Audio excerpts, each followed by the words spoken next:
Don't you ever just sit there thinking to yourself, man, I'm bored. I wish I could join Hezbollah and annihilate the Jews. Well, with the current state of affairs in the world, who wouldn't? Am I right?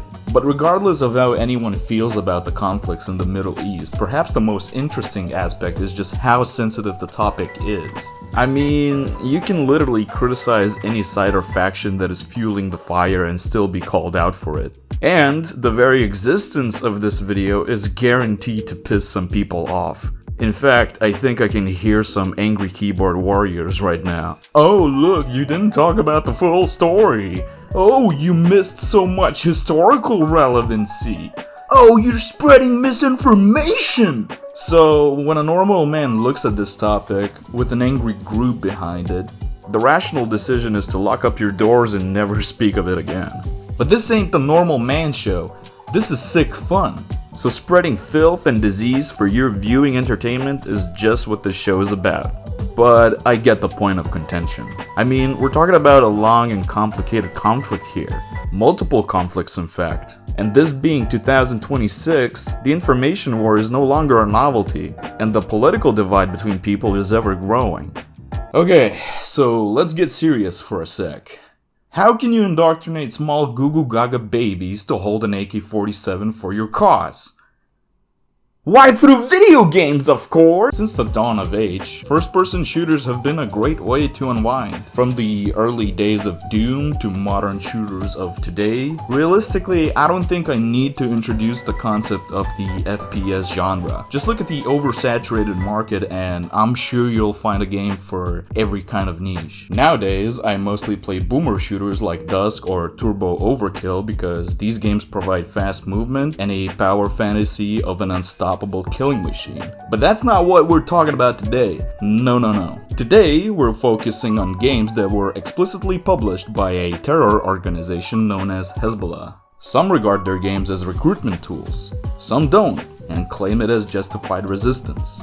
And I really don't give a fuck. The fact of the matter is that I'm just here to play some games and have a little laugh.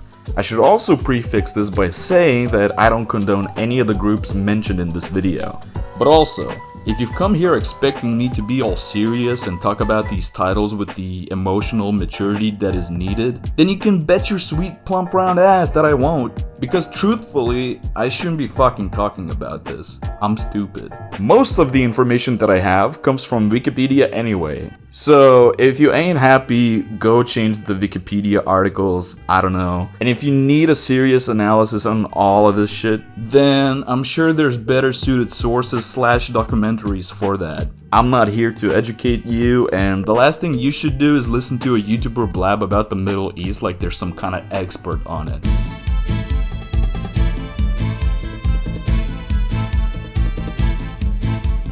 So there's a lot of brutal history filled with death and whatnot where the Jews and Palestinians had their little civil war and it resulted into a lot of Palestinians seeking refuge in Lebanon. But this is basically what you need to know. In 1978, a new conflict began in the Middle East. Shocker, I know. Israel invaded southern Lebanon to stop an insurgency against them, led by the Palestinian Liberation Organization, who, at the time, had formed from the refugee camps and essentially created a state within Lebanon's borders. Even the Lebanese army wasn't able to stop them. Anyway, the invasion resulted in the expulsion of the PLO into Tunisia, but it also left a lot of people radicalized in the Shia community, especially because of Israel's goals to reach Beirut, the capital of Lebanon. And so, in 1982, with the help of Iran's money, a new Shia Islamist group was born, Hezbollah. Being both a political party, military, and a religious movement mixed into one, it gained a lot of power outside the government control. And with the help of Syria and Iran, it began to fight the IDF using guerrilla attacks. With pressure building up both abroad and domestically, the Israeli forces left Lebanon in 2000, which was a major victory for Hezbollah. And now that the war was over, and with time on their hands, Hezbollah wanted to expand. They gained more political influence in the Arab world, made their military stronger, and was trying to be more culturally relevant, creating their own TV channel, cultural centers, a newspaper, and eventually, video games. Which brings us to the first game on today's list, Special Force. Once the conflict with Israel had ended, Hezbollah immediately started working on an idea for a video game. They hired Hedel, a developer that I can't find any information about, probably because Special Force was their only title. But regardless, they worked on the game for more than 2 years and released it in 2003 on the Genesis 3D engine. It was mostly sold in several Arab countries, with some copies being sold in Australia, Germany, Canada, and even the UK. But anyway, I rambled long enough as it is and I'm getting bored. So let's just boot up this game and play it already, and what a cool intro, 10 out of 10. Yeah, so I guess let's just do the training center first, get used to the controls and whatnot. Okay, the loading screen is something alright? Oh man, this feels awkward. For some reason, I can look around smoothly, but walking around is like 2 frames per second. Also, I can change perspectives using the F1, F2, and F3 buttons, which is kinda cool, I guess, if you wanna play in third person, but I can't imagine it being useful, especially the perspective with the fixed camera. It's just useless and impossible to play with.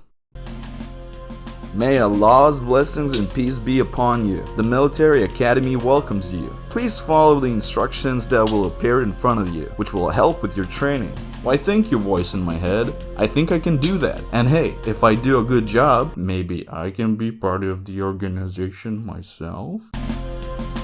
Oh jeez, that scared me. Gotta love the overlapping music though. Anyway, we pick up our first gun, the Desert Eagle from Counter-Strike, and we start our target practice. In this section, we have to hit 3 targets, which consists of posters of prominent Israeli political and military figures including Ariel Sharon, Ehud Barak, and Shaul Mufaz. Once we're done shooting them all in the head, the door to the next area opens. So we continue onwards, going through the obstacle course, pretty standard stuff. Destroy the bars with a knife or place a grenade in front? Okay, now that is just weird. Like, I get using explosives to break through bars, but with a knife? I guess Hezbollah have some fancy schmancy knives that can cut through metal. Better write this down if I'm ever pressed to provide an intelligence report for the US or Israel. Once I make my way to the surface, the next area trains us to go through narrow passages. We have to avoid enemy fire and make our way through the next area. The problem though is that this one section requires ducking, and for the love of fuck I can't figure out which button does that. It's not C, it's not Control, and it's not even Shift. You wanna guess which button does that? It's page down. Yeah, page down. Who would've fucking thought? Anyway, once we reach the next area, I pick up the sniper rifle and they fucked up the scope so bad. Whatever, shoot down some more Israeli politicians, do some more shit here and there, and with that, our training is complete. Which means we're finally ready to start an actual objective. So I picked the first mission, and it gives us a little briefing. We're gonna be deployed in southern Lebanon, more specifically the Al-Suki Valley. Which reminds me, during the development of the game, Hezbollah basically gave their maps and films to Hedel in order to recreate the real combat scenarios and locations. So, if you want to immerse yourself into the Israeli-Lebanese conflict, this is as close as it gets. We're tasked with getting through the valley and reaching the site of Talusa aggressive position. I also gotta get to the main barricade at exactly 4 AM, saying that the operation will fail if I don't get there before dawn. And remember, victory comes from no one but Allah. So, immediately we're dropped into the bunker where we ready up and pick up our weapons. We make our way out where a minefield awaits us. I carefully avoid them and go inside a cave where there's a Star of David with a skull drawn onto the wall. It acts as a warning of precaution, because around the corner there's a machine gun waiting to snuff me out. Unfortunately, it manages to knock half of my health, but I make it out alive to the next area. I know, that's just great. There's no visual or audible indication of where the shooting is coming from, and I'm almost out of health. I managed to deal with this pussy, but this is where I make my fatal mistake. Because The best course of action here would have been to kill myself. And that's because the next area is impossible. See, the thing is, these maps are very small, so I'm met with loading screens constantly, but as soon as you cross into the next area, all the progress of the previous area is saved, meaning the same health from before, which is quite normal in games. However, in this section of the game, bombs are falling from the sky and they are unavoidable. Sure, there's a health bag which restores half of my health, but at least 2 bombs fall and they take huge chunks out of me. When I manage to get to the tent, another bomb will fall, but taking a step back should avoid taking damage. That is not to say that our troubles end here, because 2 machine guns are just waiting for me to come out. Unsurprisingly, I die a lot in this section, so I decided to redo this entire mission from start, just so I can enter this specific area of the game with more health. Once I'm finally here, I'm still having a hard time with these machine guns, and with my patience running thin, I just try to run for it. And funny enough, it almost works. Sure, I get killed in the process, but I give it another go, and this time I managed to break through to the next area. We finally reach the base and there's a fuck ton of enemies to deal with, machine guns and IDF soldiers. I also have to pull these levers and I'm unsure why. After a few unsuccessful tries, I wipe out the base of all Israeli soldiers and then I don't know what the fuck to do. I'm able to destroy the flag of Israel. I don't know if that does something. I look everywhere and there's no way out, so I'm not really sure. The mission said that I have to reach the area before dawn and it's clearly daytime, so maybe I failed the mission? Who knows? I tried the last objective where my mission is to confront the Zionist troops that are trying to invade a village, but I've been playing this game for about an hour now and truthfully I'm getting really tired. The game is just too janky to be enjoyable. On top of everything I've already said, there's just too much getting stuck on places while walking and the shooting doesn't feel impactful. So there you have it, Special Force. A game that holds the Guinness World of Records for being the first terrorist game. I also want to add a little side note here. In the Wikipedia article of the game, down to where there's the reception section, it says, Lebanese children interviewed by several media outlets expressed their affection for the game as it allowed them to kill Israelis, something that they couldn't do in real life.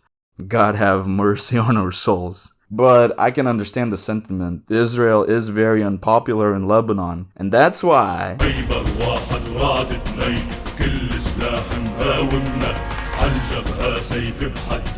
yeah, so one game wasn't enough for Hezbollah. Because on the 16th of August 2007, they released a sequel to Special Force titled Tale of the Truthful Pledge, which basically recreated the 2006 Lebanon war fought between Hezbollah and Israel. Just for a bit of context, after Israel troops left Lebanon in 2000, Hezbollah wanted to get Lebanese prisoners out of Israel. So in 2006, they ambushed Israeli soldiers on the border, killing 3 and capturing 2 for a prisoner exchange. And then Israel bombed the living fuck out of them. So as with all things in the Middle East, the situation escalated into a full-blown war, which I'm about to play. When we opened the game, we're greeted with yet another amazing opening. Anyway, let's just start the mission, shall we? We can choose between military tasks or special operation. Let's just go with the military tasks first. And would you look at that, I can actually move with a normal frame rate. I know that this game came out 3 years after the last one, but part of me was still a bit shocked. Besides that, there's a few new changes to the last game.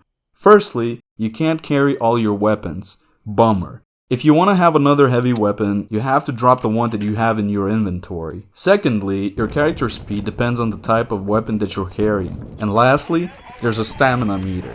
Both running and jumping will drain it. Standing completely still will fill it back up, and walking will fill it back up as well, but slower. All these mechanics I'm not a big fan of, but it screams of the era this game was made in. Anyway, we have to get into position and prepare for an ambush, because the Israeli troops are gonna pass through any second now.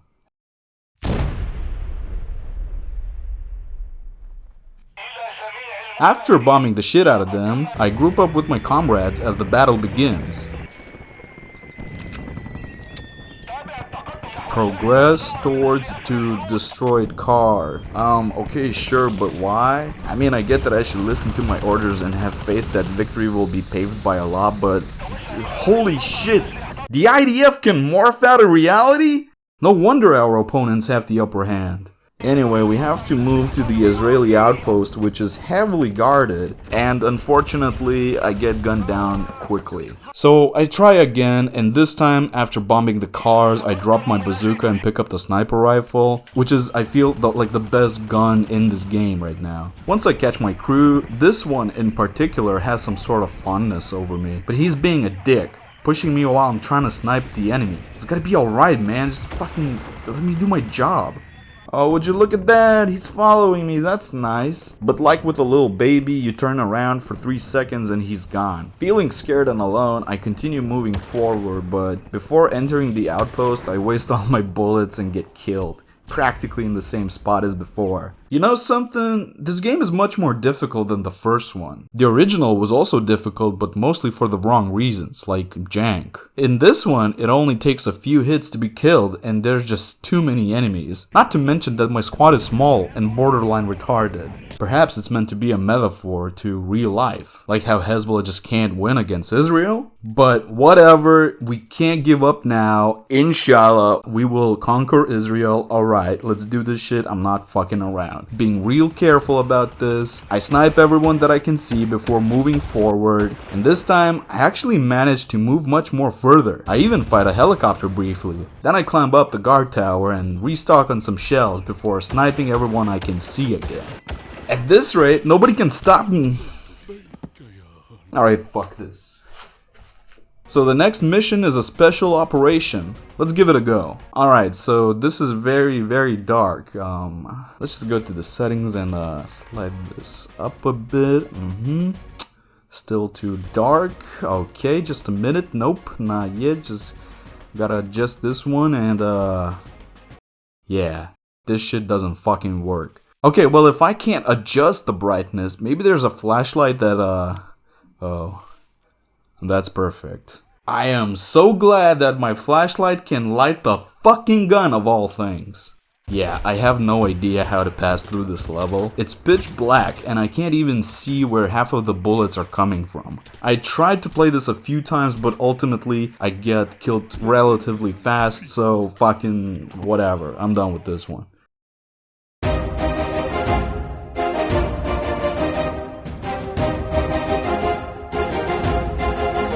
So originally, I would have ended the video with the last game until I found out that there's yet another game published by Hezbollah! And this time, it's a mobile game. Yay!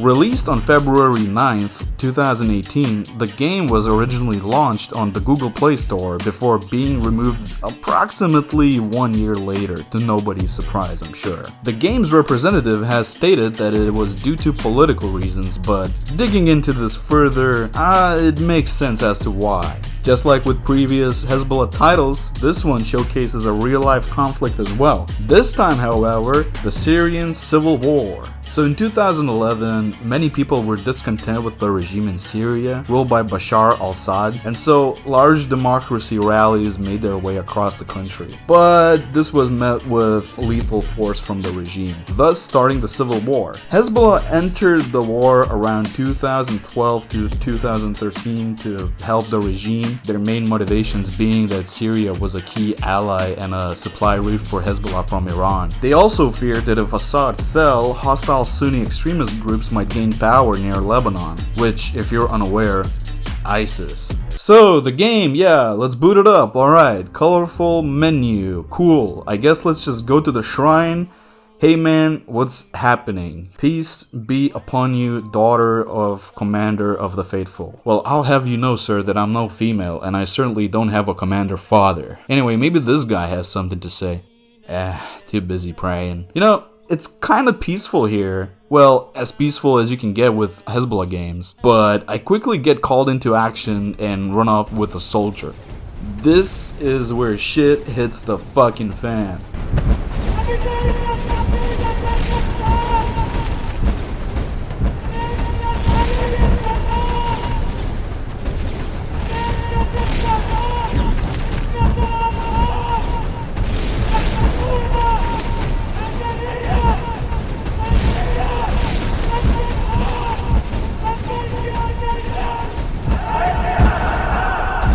We're put into a position where we have to defend our ground against Al-Qaeda soldiers and ISIS. And after shooting enough of military combatants, we move on to the next level where I can actually move freely around the map. Anyway, the game itself is surprisingly easy, which I wish I could say the same about the Syrian Civil War. But really, compared to the previous games, this is nothing. Enemies take only one hit before they go down, and I don't even need to hit them directly. I guess that makes sense being a mobile game and all. There's also ammo and health pickups scattered everywhere, so it's practically impossible to lose. Man, it's just so depressing playing this, walking through the ruins of Syria. I can just imagine some kid in 2018 accidentally downloading this, thinking that it was like the next Call of Duty or something, and being completely oblivious to it since they probably wouldn't know the fucking difference. But I digress. As I continue playing, there's not a whole lot left to say. There's around 7 missions in the game and it can be beaten in under an hour. Each level takes around a few minutes and missions range from target executions, hostage rescues, and defending one's ground. What's not to love? And there you have it, folks, games produced by Hezbollah. They're janky, they're tasteless, and they never fail to rip assets from Counter-Strike. Something else to consider is that all these games are based on real-life wars, something that you don't really see in media. For example, the Call of Duty series used to be based on real-life conflicts like World War I and II, using real battles for gameplay, but as the devs wanted to shift their focus to the Middle East, their titles became more fictitious, clearly still being inspired by real-life wars but avoiding to name them directly. Mostly to avoid controversy, as these conflicts were recent or ongoing and very politically sensitive. As for Hezbollah themselves, they really didn't give a fuck and went all the way for it, showcasing themselves as saviors of Lebanon despite being a proxy of Iran and acting completely independently from the state of Lebanon. Now, apparently and according to some sources, the first actual Hezbollah game was Quds Kid. I don't know how to pronounce it. It's some kind of Counter-Strike mod where you play as Palestinian resistance fighting off the Israeli forces. It's referenced in some articles, but I couldn't find any videos or screenshots about it, which begs the question if it's even real. At best, it's lost media. So if you know anything about it, please let me know in the comments. And if the opportunity ever presents itself, you can bet your ass that I'll play it as well. As for the time being, that'll be it. Don't forget to like, subscribe, and comment why I'm a piece of shit because I misrepresented something. And I'll see you in the next one. Peace out.